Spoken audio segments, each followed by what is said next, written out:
dropped into the local, and the madam said, "You'll have to wait. But there's lots of girls that aren't busy right now." "Yes, but several of the rooms are closed for repairs." "Listen, I'm pretty desperate. I don't need a room," the man says. So she takes his money and he goes upstairs with one of the staff, and after looking for a place to consummate the transaction, they decide to do it on the roof. But it's a very cold night and they freeze to death and fall to the sidewalk. A passing drunk looks them over, staggers to the door and knocks. "Go away," say the madam. "We don't allow drunks in here." "I don't want to say the drunk. I just wanted to tell you that your sign fell down." A man was approached by one of his co-workers at lunch who invited him out for a few beers after work. The man said that his wife would never go for it, that she didn't let him to go drinking with the guys after work. The co-worker suggests a way to overcome that problem. This was the suggestion: when you get home tonight, sneak into the house, slide down under the sheets, gently pull down your wife's and give her oral. Women love it, and believe me, she'll never mention that you went out late with the boys. So the man agreed to try it and went out and enjoyed himself. Late that night, he did just that. He sneaked into the house, slid down under the sheets, gently slid down his wife, and gave her oral. She moaned and groaned with pleasure, but after a little while, he realized he had to take a leak, so he told her he'd be right back. He got out of bed and walked down the hall to the bathroom. When he opened the door and went in, he was very surprised to see his wife sitting on the toilet. "How did you get in here?" he asked. "Shh, be quiet," she replied. "You'll wake my mother." A young man had been dating his girlfriend for over a year, and because of that they decided to get married. His parents, family, and friends helped him in every way. There was just only one thing bothering him and very much in debt, and that one thing was the fiancé's younger sister. She was 20 years old, wore tight miniskirt and low-cut blouses. She would regularly bend down when near him, and she had a very pleasant view of her underwear. It had to be deliberate. She never did it when she was near anyone else. One day, little sister called and asked him to come over to check the wedding invitations. She was all alone when he got there.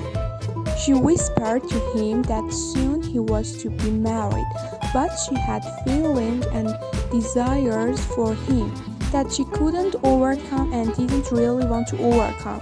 He told him that she wanted to make love to him just once before he got married and committed his life to her sister. The man was in total shock and he couldn't say a word. She said, "I'm going upstairs to my bedroom, and if you want to go ahead with it, just come up and get me." He was very stunned. He was frozen in shock as he watched her go up to the stairs, and when she reached the top, she pulled down her panties and threw them down the stairs at him. He stood there for a moment, then turned and went stairs to the front door. He opened the door and stepped out of the house. He walked straight toward his car. His future father-in-law was standing outside with tears in his eyes. He hugged him and said, "We're very happy that you have passed our little test. We couldn't ask for a better man for our daughter. Welcome to the family." The moral of this story is always keep in your car. A young man asks his father, "Dad, how many kinds of breasts are there?" The father, surprised, answers, "Well, son, there are 3 kinds of breasts. In her 20s, a woman's breasts are like melons, round and firm. In her 30s to 40s, they are like pears, still nice but hanging a bit. After 50, they are like onions." "Onions?" a young man asks. "Yes, you see them and they make you cry immensely." Before performing a baptism, the priest approached the young father and said solemnly, "Baptism is a serious step. Are you prepared for it?" "I think so," the man replied. "My wife has made appetizers and we have a caterer coming to provide plenty of cookies and cakes for all of our guests." "I don't mean that," the priest responded. "I mean, are you prepared spiritually?" "Oh, sure," came the reply. "I've got a keg of beer and a case of whiskey." One day, 3 sisters were at home and their mom said their boyfriends could stay the night.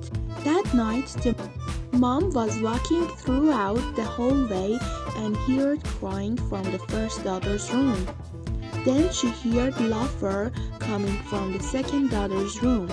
However, there was no sound at all from the third daughter's room. The next day, after their boyfriends had left, the mother asked the first daughter why she was crying. "Because it hurts the first time," she replied. The mother asked the second daughter why she was laughing. "Because it tickled the first time." Then the mother asked the third daughter what she was doing as there was no sound from her room. The daughter answered, "But Mom, you always taught me not to talk with my mouth full." The young blonde bride made her first appointment with a gynecologist and told him that she and her husband wished to start a family. "We've been trying for months now. Doctor and I don't seem to be able to get pregnant," she confessed miserably. "I'm sure we've solved your problem," the doctor reassured her. "If you'll just take off your clothes and get up on the examination table." "Well, all right," doctor agreed, the young woman blushing. "But I'd rather have my husband's baby." Jack is on his deathbed and he says to his wife, "Can you give me one last wish?" She says, "Anything you want, honey. What is your last wish?" He says, "After I die, will you marry Larry?" She says, "But I thought you hated Larry." "Wish his last breath." He says, "I did." Man goes along to the Patent and Trademark Office with some of his new designs. He says to the clerk, "I'd like to register my new invention. It's a folding bottle." "Okay," says the clerk. "What do you call it?" "A bottle," replied inventor. "A bottle? That's stupid. Can't you think of something else?" "I can think about it. I've got something else. Thought it's a folding carton." "And what do you call that?" asks the clerk. "A farton," replies the inventor. "That's obscene. You can't possibly call it that." "In that case," says the inventor, "you're really going to hate the name of my folding bucket."